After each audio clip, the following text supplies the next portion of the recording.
Nyali Mayor Teddy usir pas Pampres. Hendak lakukan ini ke Presiden Prabowo.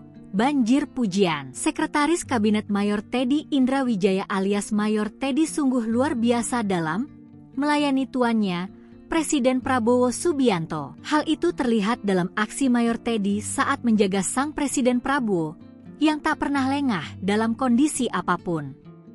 Bahkan Mayor Teddy berani mengusir pas Pampres yang hendak melakukan sesuatu kepada Presiden Prabowo. Seperti saat retreat di Akademi Militer, Akmil, Magelang, Jawa Tengah, Mayor Teddy yang ikut acara itu tetap mengawasi ketat Prabowo. Sebagai Sekretaris Kabinet, Mayor Teddy tak takut untuk mengusir pas Pampres berbadan tegap saat memayungi Presiden Prabowo saat parade senja dan penurunan Sang Merah Putih yang diguyur hujan, Jumat, 25 Oktober 2024, sore. Kala itu Presiden Prabowo sedang memimpin upacara, dan tiba-tiba hujan deras mengguyur Magelang. Seorang petugas pas Pampres sigap lalu coba memayungi Presiden Prabowo, khawatir basah kuyup. Ternyata, cara itu tak benar.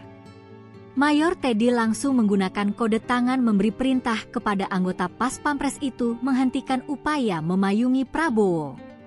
Bahkan sejak Presiden Prabowo mulai menuruni tangga podium, respons tersebut disambut cepat oleh pas Pampres yang segera berbalik dan menjauh, mematuhi arahan Mayor Teddy. Melihat itu, anggota pas Pampres lainnya yang bertugas memayungi Wakil Presiden Gibran Rakabuming menjadi gugup dan mengambil jarak setelah menyaksikan situasi. Momen ini menunjukkan kehati-hatian protokol dan keputusan tegas dari Mayor Teddy dalam mengatur pengamanan, serta kenyamanan Presiden dan Wapres di bawah guyuran hujan selama upacara berlangsung. Aksi tegas Mayor Teddy ini memicu respons warganet yang menilai langkah tersebut mencerminkan kedekatan dan kesetaraan antara pemimpin dan rakyatnya.